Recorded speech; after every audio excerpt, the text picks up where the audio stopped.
ကျွန်တော်တို့ကလိုင်းနေရာ၄ယောက်ချောင်းဆင်းကြတာပေါ့နော်အခု၄ယောက်ချောင်းကိုကျွန်တော်တို့ဆက်သွားမယ်ပေါ့အဲ့တော့ AID Pro တွေကိုဝင်မယ်အခုတော့ကျွန်တော်က project တစ်ခုလုပ်နေတာပေါ့နော်အခုဒီမှာကြည့်လိုက်အဲ့တော့ကျွန်တော်တို့ကအခုပေါ့နော်ဒီ edit club ပေါ့နော် edit club အသေးယူနေတယ်ဒီ UI အသေးယူနေကိုပြရမှာပေါ့နော်ဒီကောင်လေးကိုနှိပ်မယ်နှိပ်ပြီးလို့ရှိရင်ကျွန်တော်တို့ဒီဒါလေးကိုနှိပ်ပြီးတော့စနေထွက်မှာပေါ့နော်ဒါပေမဲ့ RES ပေါ့နော် RES ထဲကိုဝင်မယ်ဝင်ပြီးလို့ရှိရင်ဒီ၄ယောက်ထဲကိုသွားမှာပေါ့နော်၄ယောက်ကလပ်၄ယောက် file တစ်ခုကျွန်တော်ယူမယ်အဲ့တော့ attached new HTML file ပေါ့နော်အဲ့ဒါလေးကိုနှိပ်မယ်နှိပ်ပြီးလို့ရှိရင်ကျွန်တော်တို့လိုချင်တဲ့နာမည်ပေးလိုက်ပါနော်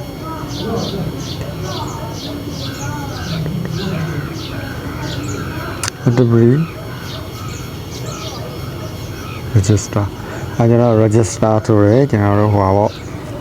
ပြောရမယ်ဆိုလို့ရှိရင် file တစ်ခုယူလိုက်မယ်ပေါ့နော်အဲ့လိုပဲကျွန်တော် Java ဘက်ကိုလည်းသွားမယ်ပေါ့နော်စမ်းချင်းပြန်ထွက်လိုက်ပေါ့နော်ထွက်ပြီးလို့ရှိရင်ဒီမှာ Java လေးကိုသွားမယ်သွားပြီးလို့ရှိရင် data new class ကိုနှိပ်လိုက်မယ်နှိပ်ပြီးလို့ရှိရင် register ဒါကတော့ကျွန်တော် register ပေါ့နော် register ဆိုတာ register လုပ်မဲ့ second ပေါ့နော် second တော့ကိုကျွန်တော်တို့က class နဲ့ HTML file တစ်ခုယူလိုက်တာပေါ့နော်အဲတော့ create ကိုနှိပ်လိုက်မယ်နှိပ်ပြီးလို့ရှိရင်ကျွန်တော်ဒီမှာဆိုလို့ရှိရင်ဒီ HTML file နဲ့ဒီမှာ Java class file နှစ်ခုလုံးရတယ်ပေါ့နော်အဲ့တော့အဲ့နှစ်ခုကိုချိတ်ပေးမယ်ပေါ့နော် second နှစ်ခုကိုချိတ်မှာဖြစ်တဲ့ဒီမှာကျွန်တော်တို့ extend ယူလိုက်မယ်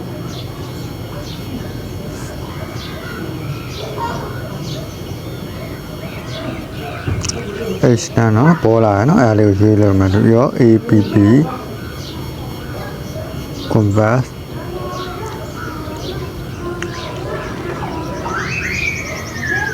ဒီမှာနော်ဒီကောင်လေးကိုရွေးပေးလိုက်မယ်နော်တော့တစ်ခါလေးပေါ့ဗျ convert activity ဟောဒါဆိုလို့ရှိရင်ကျွန်တော်တို့ဒီ extend ပေါ့နော် extend app convert activity ကိုကျွန်တော်တို့ extend ပေါ့နော် material design ကို extend လုပ်လိုက်တယ်လုပ်ပြီးလို့ရှိရင်ဒီမှာ increment တက်ခေါ်မှာ on create increment တက်ခေါ်မှာခေါ်တော့ကျွန်တော်အကုန်လုံးရေးတယ်မလို့နော်ဒီမှာဆွဲလိုက်တော့နော်ဒါဆွဲပြီးတော့ကြည့်လိုက်အဲ့တော့ဒီမှာပေါ့နော်ဒီကောင်လေးကိုယူရမှာနော်ဒါလေးကိုbanding ဆိုတဲ့ဟာလေးရှိပါတော့เนาะအဲ့ဒါလေးကိုနှိပ်လိုက်ဒီမှာသူ့ကိုသူ auto code တွေကထည့်သွားတာပေါ့เนาะဒါကကျွန်တော်ကလပ်အသိ uni နဲ့ဒီ layout file နဲ့ uni ကိုကျွန်တော်ပြရပါပေါ့เนาะအဲ့ဒီကလပ် file နဲ့ layout file ကိုကျွန်တော်ချိန်မှာဆိုတော့ဒီအောက်မှာတလိုင်းဆင်းလိုက်ပေါ့เนาะဒီမဲ့တလိုင်းဆင်းလိုက်ဆင်းပြီးလို့ရှိရင် set content view ပေါ့เนาะ view ဆိုတော့ဒီမှာကျွန်တော်တို့ကဒါလေးကိုရွေးလိုက်မယ်ရွေးပြီးလို့ရှိရင်ကျွန်တော်ရှေ့ရဟာကိုlayout ကိုခေါ်မှာဖြစ်တဲ့ layout ကျွန်တော်တို့ကဒီ R ဆိုတာကျွန်တော် resource file ပေါ့နော်အဲ့မှာကျွန်တော် layout file ရှိမယ် ID တွေပေးထားရှိမယ် menu တွေရှိမယ်ဒါမှမဟုတ်ကျွန်တော်တို့ကပုံတွေပေါ့နော် image ဆိုလို့ရှိရင် draw ရေးပဲထဲမှာထည့်တာ draw ရေးပဲအဲ့လိုတွေခေါ်တာပေါ့နော်ခေါ် layout ကိုခေါ်တာပေါ့နော်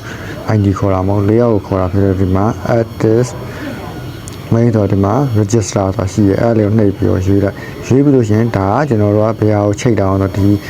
file နဲ့ဒီကောင်လေးကိုချိန်ပေးရပါတော့ layout file နဲ့ class file လေးကိုချိန်ပေးလိုက်ဒါဆိုလို့ရှိရင်ဒါပြီးသွားအဲ့ဒီထဲမှာကျွန်တော်လိုအပ်တဲ့ code တွေကိုထပ်ထည့်ရတာပေါ့နော်အဲ့တော့ဒီ register activity ကိုကျွန်တော်တို့က class ကို Android main class မှာကြော်ညာပေးရမှာပေါ့နော်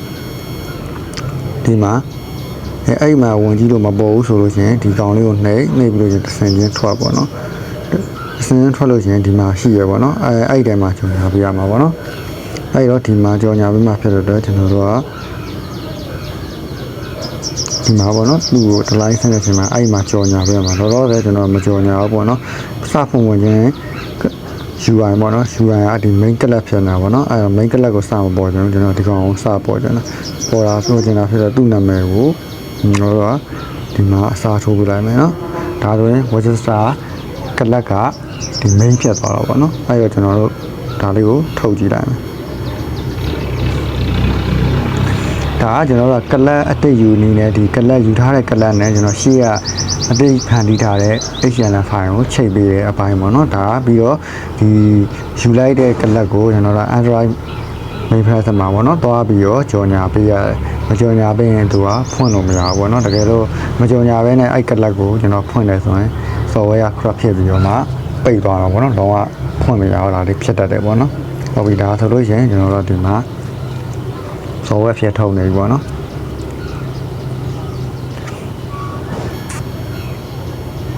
ဒါလေးတွေတခြားကြည့်ထားပြီပေါ့နော်တခြားကြည့်မှလည်းအဆင်ပြေမှာမကြည့်လို့ရှိရင်ကျွန်တော်တို့အစာဆုံး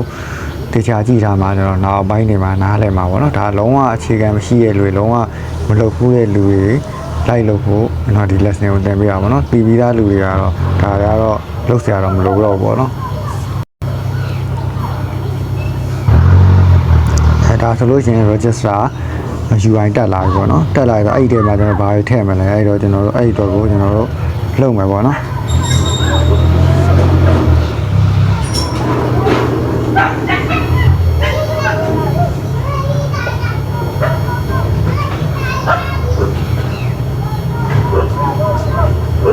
အဲ့တော့ register class ထဲကိုကျွန်တော်ရောက်သွားဆိုသူ့ကိုကျွန်တော်တို့က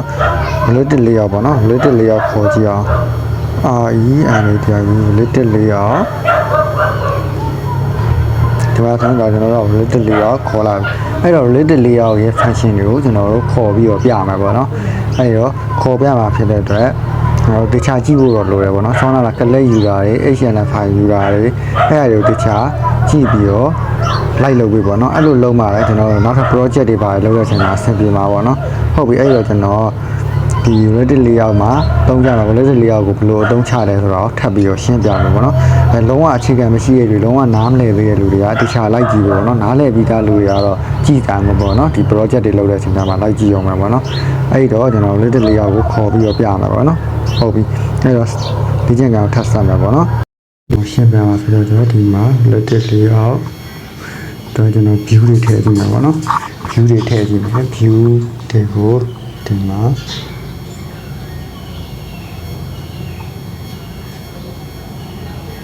အဲ့တော့ဒီမှာ view ဘေး view ပဲထည့်ရပါတော့ tab view ပဲထည့်ပေါ်လွန်ပြတော့ဒီ array view မှာလည်းများသူကအမြင့်အကျယ်ထည့်ပြပါတော့ layer wide layer height ထည့်ပြရအဲ့တော့တရား dp တတ်မှတ်လိုက်မယ်နော်ဒီ layer height တရား dp ပေါ့နော်အကုန်လုံးအမြင့်ရွယ်စားကိုstudent ပုံပေါ့နော်အကိုက်ထည့်လိုက်မယ်ထည့်ပြီး UI designer နဲ့ကြည့်ကြည့်အောင်ဒီမဲ့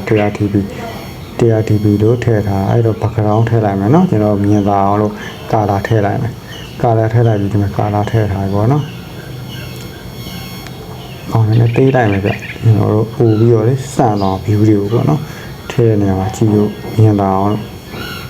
အဲ့တော့ဒီမှာကျွန်တော်တို့ကဒီကောင်လေးကို90ထားပေးထားပါတော့အဲ့တော့ပုံမှန်အားဖြင့်ဘာမှမတတ်မှတ်ထားဘူးဆိုတော့ဒီတောင်းမှာတော်လေးပဲမြင်ရမှာပေါ့နော်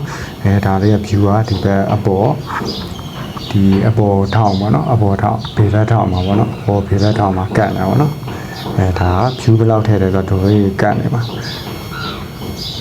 အဲ့တော့နောက်ထပ် view တစ်ခုခေါ်ကြည့်အောင်နောက်ထပ် view ကို copy လိုက်မယ်ပြီးတော့ဒီကောင်လေးကိုကျွန်တော်ကID ချိန်လိုက်ကြအောင် view ကို ID 1ပေါ့နော်အဲ့တော့နောက်ထပ် view တစ်ခုထပ်ထည့်မယ်ပေါ့နော်ဒီမှာ ID တစ်ခုတက်သွားနော် ID ချိန်သွားပြီအဲ့တော့ကျွန်တော်နောက်ထပ် view တစ်ခုထည့်မယ်ထည့်ပြီးတော့ဒီမှာပတ်ချမယ်ချပြီးလို့ရှိရင်ဒီကောင်လေးကို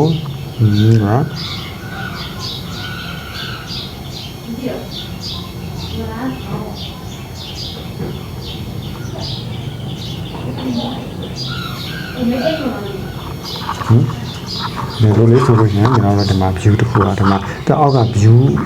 ကအောက်ဆုံးကထည့်လိုက်တဲ့ view ကအပေါ်ကထပ်သွားတာပေါ့နော်အဲ့တော့ view နှစ်ခုထပ်နေတာဒါ related သဘောဒီ related layout ရဲ့သဘောတရားပေါ့နော်ဒီ layout container ကသူက view တွေဘယ်လိုပဲထည့်တယ်ပေါ့နော်သူကအဲ့လိုဟို view နှစ်ခုကထပ်သွားတာပေါ့နော်အဲ့ဒီမှာ error ပေါ်နေတာပေါ့နော်အကောင်လေးတစ်ချက်လေးကြည့်လိုက်နှိပ်ကြည့်လို့ရှိရင်ဒီကောင်လေးကိုဒီဘက်ကိုပို့ဆွဲလိုက်ပေါ့နော်အဲ့မှာဒီမှာ Java ပဲနော်ဒီမှာအဲ့တော့ဒီကောင်လေးကိုနှိပ်ဖွင့်ကြည့်အောင်error resolve file error တက်တာပေါ့နော်ပျောက်သွားတယ်ဖွင့်ပေးတိုင်းပျောက်သွားတယ်အဲ့တော့ကျွန်တော်တို့ phone နဲ့ file ကိုပြန်တောင်းမယ်ပေါ့နော်ဒီမှာပြန်ဖွင့်ကြည့်မယ်ဖွင့်ကြည့်ရတဲ့မှာ view နှစ်ခုထည့်နေတာပေါ့နော်အောက်က view အနီရောင်ကမတွေ့ရအောင်ခုထည့်တာမိုးပြအောင်လေးပဲတွေ့ရတယ်အဲ့တော့ကျွန်တော်တို့ကအဲ့တော့ view ကကျွန်တော်တို့ကဒီကိုမိုးပြအောင်နောက်ထပ်ထည့်လိုက်တဲ့ view ကိုနော်ဘယ်လိုပေါ်သိချင်လဲဒီလိုပေါ့နော်ဒီမှာ ID ချိန်တာတတိကြည့်ပေါ့နော်တတိအဲ့မှာဒီမိုးပြအောင်ထည့်လိုက်တဲ့ဟာလေးကိုဖေးမှာထားမှာလဲ ထားမှာဆိုကျွန်တော်တို့ဒီမှာညာဘက်မှာပေါ့နော်ကျွန်တော်ညာဘက်မှာထားမယ်ထားအနီရောင်လေးရဲ့ညာဘက်မှာမိုးပြအောင်လေးကိုထားမယ်ဆိုတော့ to right off ပေါ့နော် to အဲ့တော့ and a1 on layout to ဒီမှာနော် to right off id နော် right off id ဒီအနီရောင် id လေးကိုဒီမှာထည့်ပေးလိုက်အဲ့တော့သူကဒီ view ရဲ့သူကဘယ်မှာရှိအောင်လို့ညာဘက်ပေါ့နော်ညာဘက်မှာရှိနေတယ်ဟောဒီမှာတွေ့လားသူကအနီရောင် view လေးရဲ့ညာဘက်ကိုရောက်သွားတာပေါ့နော်အဲဒါက view တွေကိုဘေးညာဒီတိတိကျထည့်တာပေါ့နော်အဲလက်တက်လေးယောက်က line နေရာလေးယောက်လို့မဟုတ် line နေရာလောက်ကသူက vertical horizontal နဲ့ထားလိုက်လို့ရှိရင်အထက်အောက်ဘေးညာဖြစ်သွားပါပေါ့နော်ဒီကောင်ကကြာအဲ့လို vertical ဟိုဒီ original ရဲ့ view ကိုတတ်တာမဟုတ်ဘူးတော့ id နဲ့ဘေးညာခွဲတာပေါ့နော်အဲ့တော့ဒီမှာဒီကောင်လေးကညာဘက်ကိုထားလိုက်တာပေါ့နော်အနီလေးရဲ့ညာဘက်ကိုထားအညာဘက်ကိုထားတဲ့ကုတ်ကဒါလေးပေါ့နော်ညနောက်ထပ်ကျွန်တော် view တစ်ခုထပ်ထည့်ကြည့်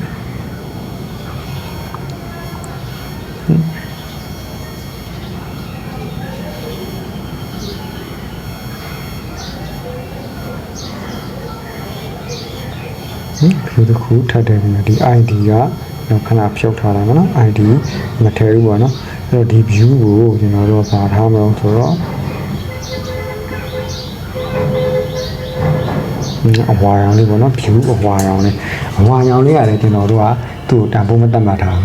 တယ်ဒီမှာ view အနီရောင်လေးပေါ်မှာသူကထပ်နေတာပေါ့နော်သူကတန်ဖိုးမတတ်မှတ်ဘူးဆိုရင်သူကအဲ့အပေါ်ထောက်ပေါ့နော်အပေါ်ထောက်ဘေးဘက်ထောက်မှာပဲသူကကတ်နေတာပေါ့နော်အဲ့တော့သူကဘယ်လိုထားမလဲထားမယ်ဆိုလို့ရှိရင်သူကဟောဒီကောင်လေးကိုကျွန်တော်တို့ကဒီ view ကိုလည်း id သတ်မှတ်မယ်နော် id သတ်မှတ်လိုက် id သူက view 2ပေါ့နော်ဒီကောင်လေးက1ဒီကောင်လေးက id 2ပေါ့နော်အဲဒီအဝါလေးက id မထည့်ရသေးဘူးဆိုတော့ကျွန်တော်တို့ဘာလို့လုပ်မလဲအဲ့တော့ဒီကောင်လေးကိုဒီမိုးပြရောင်လေးပေါ့နော်အဝါရောင်လေးကိုမိုးပြရောင်ရဲ့ထားပါညာဘက်ကိုပို့မယ်ပေါ့နော်ညာဘက်ကိုပို့မယ်သူ right off ဆိုလိုက်ဒီမှာအဝါရောင်လေးကမိုးပြရောင်လေးရဲ့ညာဘက်ကိုရောက်သွားပြီပေါ့နော်အဲ့တော့ဒီမှာကုတ်ကဒီမှာသူက auto ထည့်သွားပြီပေါ့နော်ဒါဆိုလို့ရှိရင်သူကအဲ့တော့ကျွန်တော်ကညာဘက်ကိုပို့တာပေါ့နော်အဲ့ဒီညာဘက်ကိုပို့ခြင်းအောက်ကိုပို့ခြင်းတယ်ဆိုရင်သူကဒါညာဘက်ကိုပို့တာညာဘက်ကိုမဟုတ်ဘဲနဲ့ဘေးဘက်ဆိုလို့ရှိရင် left ပေါ့နော် left off ပေါ့နော်ဒီ left off id အဲ့ id ထည့်တယ် id ထည့်လိုက်လို့ချင်းဘေး id ရဲ့သူက view တစ်ခုစီမှာ id တစ်ခုသတ်မှတ်ပြရပါတော့ id သတ်မှတ်မှာအဆင်ပြေပါဘောနော်အဲ့တော့သူ id နဲ့ခေါ်တာပေါ့ view တစ်ခုနဲ့တစ်ခုအဲ့ဒီ id ရဲ့ဘေးဘက်မှာရောက်မလဲပေါ့နော်အဲ့တော့ဘေးဘက်မှာမဟုတ်ရင်ကျွန်တော်တို့ကအောက်ဘက်ကိုပို့ခြင်းနဲ့ပဲထားပါတော့ဒီအနီရောင်ရဲ့အောက်ကိုပို့မယ်ဆိုလို့ရှိရင်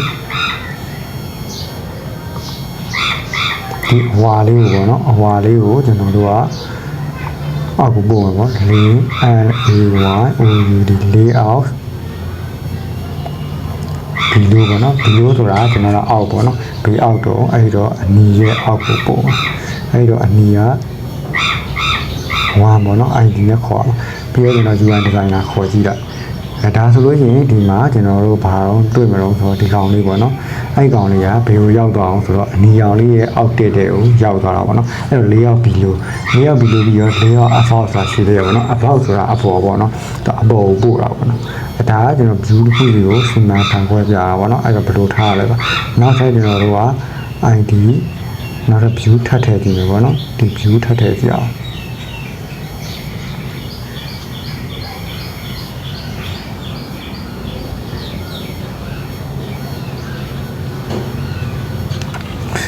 အဝါရောင်ဖြစ်နေကြအဝါရောင်မထားဘူးเนาะဘာကတောင်းတရားထားကြည့်အောင်အစိမ်းအောင်ထားကြည့်အောင်เนาะဒီမှာအစိမ်းအောင်အဲ့တော့သူက id တွေကျွန်တော်နေရာတွေမတတ်မှတ်တရားလေးခုဆိုလို့ရှိရင်သူကညာဘေးဘက်အပေါ်ထောက်မှာပဲ view တွေကကတ်တာပါเนาะ related လေးရောက်ထဲမှာဘယ်လို view တွေပဲထည့်တယ်နောက်ထပ်ထည့်လိုက်တဲ့ view တွေအကုန်လုံးကအဲ့မှာပဲအမှတ်တာပါเนาะဒီမှာတတိထားတာရှိတာဒါ id ခေါ်ပြီးလို့ရင်ဘေး view ရဲ့ဘေးဘက်မှာထားမှာတော့ဆိုတော့သူကဒီအစင်းလိုက်ပေါ့เนาะအောက်တိုင်း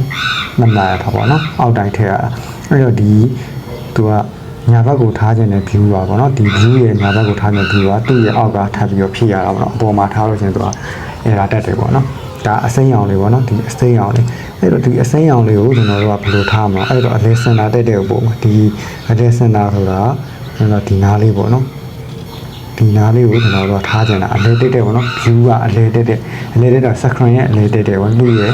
ဒီမာရာ view ပေါ့နော်ဒီ container ဒီ related container ရဲ့အလဲကောင်တက်တယ်ကိုထားမယ်ဒီစိမ်းကိုအဲ့တော့နှိပ်လိုက်မယ်နှိပ်ပြီးလို့ချင်းသူကဒီမှာပေးရပေါ့နော် alignment ပေးရဆိုဒီမှာ center and ပေးရဆိုဒီမှာ layout center and ပေးရဆိုရှိတယ်ဒီကောင်လေးကိုနှိပ်လိုက်မယ် true ပေါ့ဒီမှာနော်ကျွန်တော်တို့အဲ့ကောင်လေးကဒီအစိမ်းလေးကအလဲကောင်တက်တဲ့မှာရောက်သွားတယ်ပေါ့နော်ဒါဘေးတော့ဘေးကုတ်ကြောင်ရောက်တော့ဆိုဒီမှာlayout center and ပေးရမှာနော်ပေးရဆိုတော့ true အဲ့တော့ဒီအစိမ်းရောင် view လေးကအလဲကောင်တက်တဲ့ကိုရောက်သွားတာပေါ့နော်အဲ့တော့ဆိုပေးရ center ဆိုတော့လုံးဝအလဲတက်တဲ့ကိုရောက်သွားတာပေါ့နော်ပြန်ပြီးတော့ကြည့်အောင်အဲ့တော့ဒီကောင်ပေးရ center and ပေးရဆိုတော့ဒါအလဲတက်တဲ့ကိုထားတာပေါ့နော်ဟုတ်ပြီနောက်တော့ကျွန်တော် view တစ်ခုထပ်ထည့်ကြည့်မယ်နော် view တစ်ခုထပ်ထည့်ကြည့်မယ်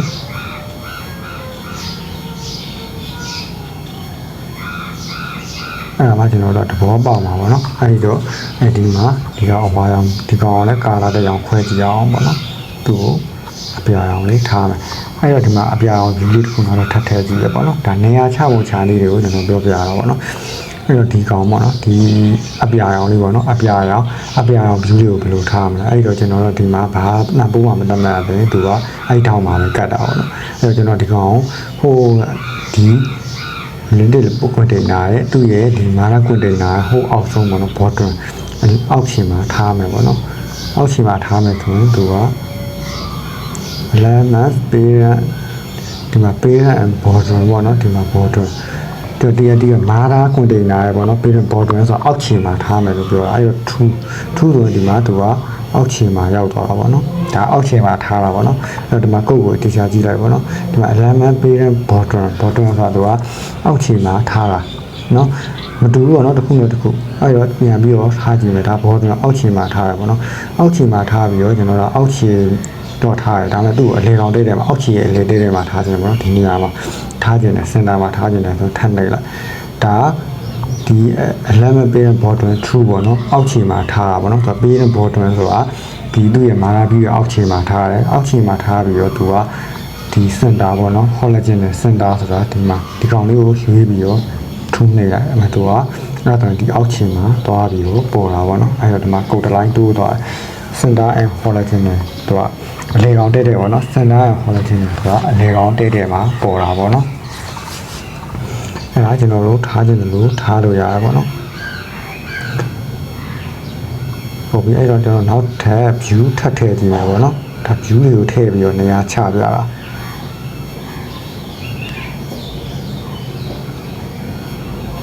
သူ့ကိုလည်းအခြားအရောင်ထားလိုက်မယ်နော်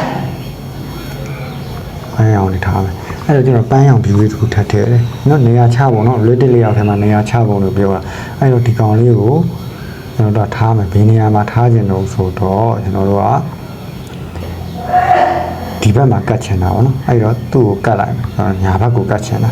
ညာဘက်ကိုကတ်ချင်တာဆိုတော့ကျွန်တော်တို့ကအလမ်းမှန်ပေးတာပေါ့နော်ပေးတဲ့သူ့ရဲ့မာရာ view ရဲ့ညာဘက်မှာထားချင်တာညာဘက်မှာထားကြတယ်လည်းဒီမှာဒါဆိုလို့ရှိရင်ပေးတဲ့ border ကအောက်ခြေမှာထားတာပေးတဲ့ left ဆိုတာကျွန်တော်တို့ကဘေးဘက် right ဆိုတာညာဘက် top ဆိုတာအပေါ်ဘက်ပေါ့နော် right true ဟောဒီမှာ true ပေါ့နော်ညာဘက်ကိုထားလိုက်ညာဘက်ကိုကတ်လိုက်တာဖြစ်လို့လည်းသူကဒီမှာ code line ကိုကြည့်လိုက်သူ့ရဲ့ code ကဒီမှာပေါ့နော်ပေးတဲ့ right true ပေါ့နော်ဒီညာဘက်ကိုကတ်ပေးပါလို့သူက true ထားပြတဲ့အတွက်ညာဘက်ကိုကတ်တယ်ပေါ့အဲ့တော့ညာဘက်ကိုကတ်တယ်ဒါပေမဲ့ညာဘက်ရဲ့ဒီနေရာမှာထားကြတာအဲ့ဒီနေရာမှာထားနေတာဆိုဘာသုံးမလို့အဲ့တော့စောနာပြောကျွန်တော်ထပ်ပြီးတော့ဆွဲမယ်ဆွဲတယ်ဒီမှာသူက vertical ပေါ့နော် vertical ဆိုတာဒီ down လိုက်ပုံမှာကျွန်တော်တို့ကအလေကောင်တဲ့မှာထားမယ်ပေါ့နော်အဲ့ဒီတော့သူ့ကိုနှိပ်ပြီးတော့ true ထားလိုက်ဒါဆိုလို့ရှိရင်ဒီမှာဒီကောင်လေးကအဲ့မှာကတ်သွားတာပေါ့နော်ဒါ view တွေကိုဒီ related layout ရဲ့သူ့ရဲ့ဒီ view တွေကိုတိကျကျနေရာချပုံတော့နော်ဒါဆိုလို့ရှိရင်တော့ညာဘက်ဘေးဘက်အပေါ်ဘက်အောက်ဘက်เนาะဒီမှာထားပြပြီ။ဒီမှာဆိုရင်အလေစင်တာမှာထားပြရဲဒီကောင်ကကြာတော့ vertical စင်တာမှာထားရဲပြီးတော့ဒီညာဘက်မှာကတ်တယ်ပေါ့နော်ဒီကောင်က bottom ဒီမှာစင်တာပေါ့နော်အလေကောင်မှာထားအဲ့တော့ကုတ်တဘောတရားတွေကိုတေချာကြည့်ပေါ့နော်။ဒါဆိုရင် view တွေကိုနေရာချပုံဒီ related layout ထဲမှာ view တွေနေရာချပုံသိမယ်လို့သဘောပေါက်မယ်လို့ကျွန်တော်ထင်တယ်ပေါ့နော်။ပြီးတော့ဒီ related layout ရဲ့ line layout ရဲ့အသုံးပြုဖို့နားလေပြီဆိုရင်ကျွန်တော်တို့က ဒီရှေ့ဆက်ပြီးတော့မှာเนาะ project တွေမသားခင်မှာဒီlayout တွေနေရာချပုံချနည်းတွေကိုသဘောပေါက်မှလိုမှာပေါ့เนาะသဘောပေါက်မှအဆင်ပြေမှာဟုတ်အဲ့တော့ကျွန်တော်များသောအားဖြင့်ကျွန်တော်သုံးမှာ linear layout ရဲ့ related layout ရဲ့ပေါ့เนาะအဲ့ဒီ related layout တစ်ပုံကိုနားလည်ပြီဆိုလို့ရှိရင်ကျွန်တော်တို့ရှေ့ကိုဆက်သွားမယ်အဲ့တော့ကျွန်တော် application တွေထုတ်လို့ရပြီပေါ့เนาะထုတ်ကြည့်မယ်အဲ့တော့အပြင်ကိုထုတ်ဖို့အတွက် account တွေကိုနှိပ်လိုက်ပေါ့เนาะဒါဆိုရင် application ဒီ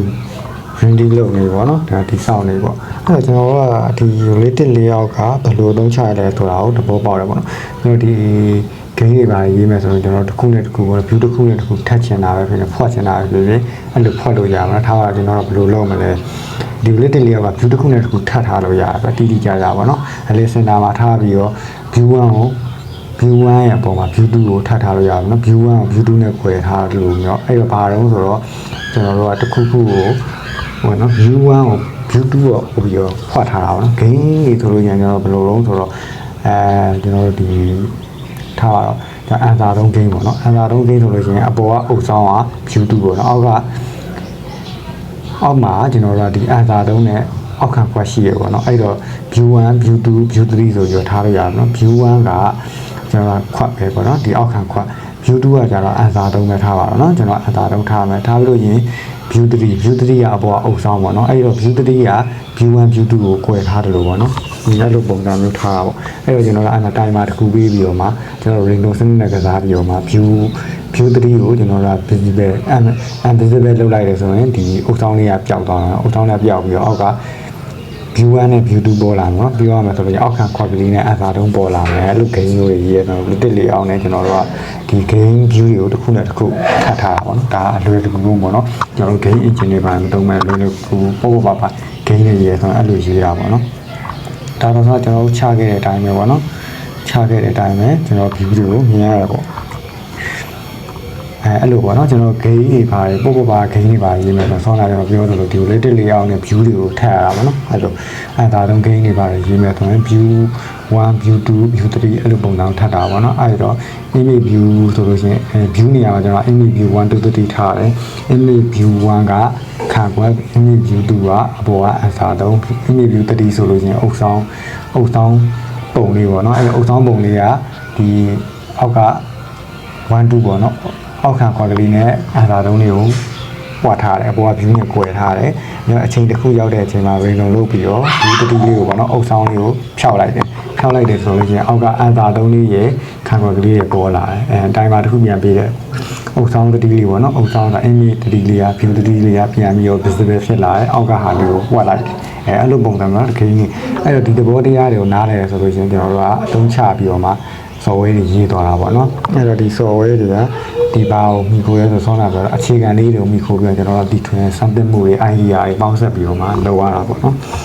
်အဲ့တော့ကျွန်တော်တို့ဒီဟာကိုကျွန်တော်တို့အဲ့စနစ်ကိုနော် little layout တွေဘယ်လိုသုံးချရတာ project တွေနဲ့ကျွန်တော်ဆက်ပြီးတော့ပြရမှာပေါ့နော်အဲ့တော့ကျွန်တော်တို့သင်တန်းနဲ့တက်လို့ရတယ်သင်တန်းမတက်ချင်ဘူးဆိုရင်ကျွန်တော်ရဲ့ YouTube channel လေးကို subscribe လုပ်ပေးပါနော်ကျွန်တော်ရဲ့ YouTube channel ကို subscribe လုပ်ပြီးပို့ပြီးတော့ထိရောက်မှာပေါ့နော်ပြောရမှာဆိုတော့ကျွန်တော် TikTok မှာတင်လို့အဆင်ပြေရတချို့ဟာတွေက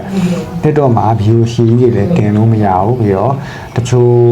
project တွေကလည်းထားပါတော့သူရဲ့ policy နဲ့မကိုက်ဘူးဆိုပြီးတော့ပြောတာများရပေါ့နော်သင်ကန်းသာတိတ်ပြီးတော့တင်လို့ကောင်းတင်မယ်ဆိုလို့ရင် YouTube ကိုပဲကျွန်တော်အားကိုးပြီးတော့တင်ရမှာပေါ့နော်အဲ့တော့ကျွန်တော်ကိုခွန်အားဖြစ်စေမယ်ကျွန်တော် subscribe ပလီဝိုင်းပြီးတော့လုပ်ပေးကြပါတော့ subscribe တစ်ထောင်ဖြစ်တယ်ဆိုတော့ကျွန်တော်တို့အတွက်လည်းအကျိုးရှိတယ်လို့ဒီလေ့လာပြီးတော့အသုံးချမဲ့လူတွေအတွက်လည်းအဆင်ပြေတယ်ပေါ့နော်အဲ့တော့လေ့လာမှုကလည်းပိုကောင်းတယ်ပေါ့နော်အဲ့တော့တင်တန်းမတက်ချင်ဘူးတင်တန်းကြီးလေးတွန်းဖို့အဆင်မပြေဘူးဗာနော်တင်တန်းတက်ဖို့လည်းအဆင်မပြေဘူးတင်တန်းကြီးတွန်းဖို့လည်းအဆင်မပြေဘူးဆိုတော့ကျွန်တော်ရဲ့ YouTube channel လေးကို subscribe ဝါလုပ်ပေးပေါ့နော်ဒါဝါနာပါတဲ့လူတွေရှိတယ်ဆိုလို့ရှိရင်လည်းအချင်းချင်းဝါနာပါတဲ့လူဒီဖုန်းတစ်လုံးနဲ့ဒီလိုလုပ်လို့ရတယ်ဆိုတော့ပြောပြီးတော့မှကျွန်တော်ရဲ့ YouTube channel subscribe လုပ်ဖို့တိုက်တွန်းပေးပေါ့နော်အဲ့ဒါဆိုလို့ရှိရင်ကျွန်တော်ရဲ့ channel လေးက subscriber တစ်ထောင်ပြည့်သွားတယ်ဆိုတော့ကျွန်တော်လည်းတင်ရအကျိုးနဲ့တယ်ပေါ့ကျွန်တော်တို့လည်းအကျိုးရှိရဝင်ငွေရတယ်ဒီတစ်ခါတလန့်လည်းလူတွေလည်းအဆင်ပြေမယ်ပေါ့နော်အဲ့လိုပုံစံပေါ့တူဘောတူမိခိုးရဲ့ပုံစံအဲ့တော့ကျွန်တော်ကိုကူညီပြီးတော့ဒီကျွန်တော်ရဲ့ channel လေးကိုလည်းဝင်မျှပြီးပေါ့နော်ကျွန်တော်ဒီတက်ဒီဘဟုတရတာလည်းကျွန်တော်တင်ပေးမယ်ပေါ့နော်အဲ့တော့ငွေရှာပုံရှာနေ TikTok ကနေငွေရှာနေ YouTube ကငွေရှာပုံရှာနေလည်းကျွန်တော်ကပြပေးမယ်ဒီ application တွေရေးပြီးတော့လုပ်ပုံလုပ်နည်းတွေလည်းကျွန်တော်ကပြပေးမယ်ပေါ့နော်အဲ့တော့ဒါလေးကိုကျွန်တော်တို့ ဝိုင်းပြီးတော့တိုက်တွန်းပြီးတော့ကျွန်တော် channel လေးကို subscribe လုပ်ပေးပါအဲကျွန်တော်ထပ်ပြီးတော့သင်ခန်းစာတွေကိုထပ်တင်ပေးမယ်ကျွန်တော်ရဲ့ video လေးကိုလည်းအဆုံးထိကြည့်ပေးပေါ့နော်နားထောင်ပေးပေါ့အဲ့ဒါမှလည်းပို့ပြီးတော့သဘောပေါက်လွယ်မှာပေါ့အဲ့တော့ကျွန်တော်စီမှာ application လာတဲ့လူရှိရပေါ့နော်ဒီဖုန်းပေးဖြည့်တဲ့ software တို့ဒီ API သုံးတဲ့ဟာတွေဆိုလို့ရှိရင်ဒီ ban နဲ့သက်ဆိုင်နေပေါ့နော်ဒီဟာတွေဆိုလို့ရှိရင် ban API ကုတ်တွေလိုတယ်ပေါ့နော် ban ကနေ API လောက်တယ်သူတို့ရဲ့ထောက်ခံချက်တွေသူတို့ရဲ့ permission ခွင့်ပြုချက်တွေလိုတယ်ပေါ့နော်အဲ့ခွင့်ပြုချက်တွေရမှတာလည်းကျွန်တော်ဖုန်းပေးနဲ့ e-load ငွေဖြည့်တာပါတယ်သူတို့ရဲ့ကိစ္စတွေအဲ့အရာတွေလုံးမရပါတော့အဲ့တော့ကျွန်တော်ဒီမှာဒီဖုန်းပေးဖြည့်တဲ့ software လို့ဟာမျိုးတွေပါတယ်ရေးတော့မယ်ဆိုလို့ရှိရင်ဒီငွေရေးကြီးတဲ့သက်ဆိုင်တဲ့ဟာတွေဆိုရင်သက်ဆိုင်ရာ ban ရဲ့ခွင့်ပြုချက်လိုတယ်ပြီးလို့ရှိရင် API ပေါ့နော်သူတို့ကပေးတဲ့ API ကုတ်တွေလိုတယ်ပေါ့နော်အဲ့နိုင်ငံခြားပဲဖြစ်နေတယ်ကျွန်တော်ဘယ်နိုင်ငံပဲဖြစ်နေပေါ့နော်အဲ့ဒီတော့သူတို့ထိုင်းဆိုလည်းထိုင်းနိုင်ငံရဲ့ဘဏ်ရဲ့ API ကုတ်လိုတယ်သူတို့ရဲ့ခွင့်ပြုချက်တွေလိုတယ်ပေါ့နော်အဲ့ဒါတွေချိတ်ဆက်ပြီးတော့ကျွန်တော်ဖုန်းပေးဖြည့်ရတယ်ငွေသွင်းငွေပြောင်းလုပ်တာတွေငွေပေးချေတာတွေလုပ်လို့ရမှာပေါ့နော်ဒါကကျွန်တော်ကဂျုံလုံးကိုပြောပြတာပေါ့နော်ကျွန်တော်လုပ်ငန်းနဲ့ပတ်သက်တချို့ကဒီ software လာပြီးအပ်တယ်အဲ့လို့ရှိရင်ဒီငွေရေးကြီး software ဒီဖုန်းပေး software လာအပ်တယ်ဆိုလို့ရှိရင်အဲ့ဒါတွေရှင်းပြရမှာပေါ့နော်စာနဲ့ရှင်းပြတဲ့ အဆင်မပြေလို့အဲ့တော့ဒီ API ကုတ်တွေလိုတယ်ပေါ့နော်သက်ဆိုင်ရာဘဏ်ရဲ့ API ကုတ်လိုတယ်ခွင့်ပြုချက်လိုတယ်ပေါ့နော်ဒါကငွေပေးချေရတဲ့ software တွေပေါ့အဲ့တော့ကိုယ်စုံတိုင်းကိုယ့်ရဲ့ကုန်တိုက်တွေပါတယ်မှာပေါ့နော် software လိုတယ်ဆိုတော့ကျွန်တော်ဒီမှာအပ်လို့ရတယ်နော်ဘယ်လိုလုံးဆိုတော့ဆိုင်ခွဲတွေ9ဆိုင်လောက်ရှိတယ်အဲ့9ဆိုင်မှာပစ္စည်းတွေဘယ်လိုရှိတယ်ထားပါတော့ကျွန်တော်ဒီဆိုတော့ဒီပစ္စည်းတွေကိုပေါ့နော်ကိုယ့်ရဲ့ကုန်တိုက်ပေါ့နော်ကိုယ့်ရဲ့ဆိုင်9ဆိုင်မှာဒီပစ္စည်းတွေကြာပေါ့နော်ဆိုင်တစ်ဆိုင်ကပစ္စည်းတစ်ခုကုန်သွားပြီဆိုရင်ကုန်သွားတဲ့အကြောင်းကိုကျွန်တော်တို့ကပို့ပြီးသိနိုင်တယ်ပေါ့နော်သိနိုင်တဲ့စနစ်ပေါ့အဲဒီတော့ဘာပစ္စည်းကုန်သွားပြီလဲဒီဆိုင်ကပေါ့နော်ခါထားတဲ့ manager ပစ္စည်းကုန်သွားတဲ့ပစ္စည်းကိုအကြောင်းကြားတာကိုယ့်ရဲ့ software ထဲမှာပေါ့နော်နောက်ပြီးတော့ကျွန်တော်တို့ဒီ customer လေးကိုယ့်ရဲ့ software ပေးပြီးတော့မှ order တင်လို့ရတာမျိုးပေါ့နော်တချို့ buy တွေသွားပုံစံမျိုးပေါ့ကိုယ့်ရဲ့ software website ကို link ချိတ်ပြီးတော့မှဒါ Facebook လို့ပို့ပါဟောမှာကိုယ့်ရဲ့ဒီ website link ကိုချိန်ပြီးတော့သုံးတာမျိုးအဲ့လိုသုံးလို့ရတယ်ပေါ့နော်အဲ့တော့အဲ့လို software တွေလာပြီးတော့အဲ့လိုရတယ်သူသင်တန်းတွေဒီအကြောင်းဒီကိုယ်ပိုင်အကြောင်းလေးတွေဖွင့်ထားတာဟာတွေဒါမှမဟုတ်ဒီမူကြိုအကြောင်းတွေပါပေါ့နော်အဲ့လိုဖွင့်ထားလို့ရှိရင်ကိုယ့်ရဲ့ဒီ application တွေရေးဆွဲပြီးတော့မှဒီသင်တန်းလက်ခံတာရောဒါမှမဟုတ်အကြောင်းစုံစမ်းတာမျိုးတွေပါတယ်အဲ့ဒီမှာ application တွေမှာထည့်ထားလို့ရှိရင် user တွေကအလွယ်တကူကိုယ့်ရဲ့အကြောင်းကိုပို့ပြီးတော့သိတယ်ပေါ့နော်အဲ့ဒီတော့ကိုယ်ကလုပ်ငန်းတစ်ခုလုပ်တော့မယ်ဆိုရင်ကိုယ့်ရဲ့ personal brand ပေါ့နော်ဒီ community ဒီ software တွေရေးထားမယ်ဆိုရင်ပို့ပြီးတော့ထိရောက်တယ်ပေါ့နော် online စနစ်ကိုသုံးချရကိုယ်ပိုင် site နဲ့ကိုယ်ပိုင် application နဲ့ဆိုလို့ရှိရင်ပို့ပြီးတော့လူသိပုံများမယ်ပို့ပြီးတော့ကောင်းတယ်ပေါ့နော်အဲ့ဒီတော့သူများရဲ့ဆွမ်းနာပြောသူများရဲ့ platform ကိုမိခိုးရဆိုလို့ရှိရင်သူများချာဒီ Facebook community ကိုကျွန်တော်မိခိုးရဆို Facebook ရဲ့ စီမံစည်းကမ်းတွေကိုကျွန်တော်တို့လောက်ရတာပေါ့နော်အဲ့လိုမဟုတ်ဘဲနဲ့ကိုယ်ပိုင် community ပေါ့နော်ကိုယ်ပိုင် website ကိုယ်ပိုင် application နဲ့ဖန်တီးနိုင်တယ်ဆိုလို့ရှိရင်ကိုယ့်ပေါ်မှာကိုယ်စိတ်ကြိုက်ပုံနဲ့တင်လို့ရကိုယ်စိတ်ကြိုက်ကြော်ညာတွေတင်လို့ရတာပေါ့နော်အဲ့လိုတွေကြွားရပေါ့အဲ့လိုပုံစံမျိုးပေါ့နော်နောက်ပြီးစင်းစရာ software ပေါ့နော်2D 3D လောက်တဲ့လူတွေပါတယ်ဆိုလို့ရှိရင်လည်းအဲ့လိုလာပြီးတော့အဲ့လိုရတယ်ပေါ့နော်2D ထိုးသား software တွေဒီတိုင်း software တွေပေါ့နော်စင်းစရာမှတ်တဲ့ဟာလေးတွေကျွန်တော်ဒီမှာလာပြီးတော့အဲ့လိုရတယ်အဲ့စင်းရင်းတွေကိုဒီ online ကနေချိတ်ဆက်ပြီးတော့မှတင်လိုက်တဲ့စင်းရင်းတွေကိုယ့်ရဲ့တိုင်း software တွေမှာဝင်လို့ဟာမျိုးတွေအဲ့လိုဟာမျိုးတွေလည်းရေးပေးရပေါ့နော်ဒါကကျွန်တော်လုပ်ငန်းနဲ့ပတ်သက်ပြီးပြောတာပါเนาะကျွန်တော်ရဲ့ video လေးကိုအဆုံးထိကြည့်ပေးတဲ့အတွက်အားလုံးကျေးဇူးတင်ပါတယ်ဗျ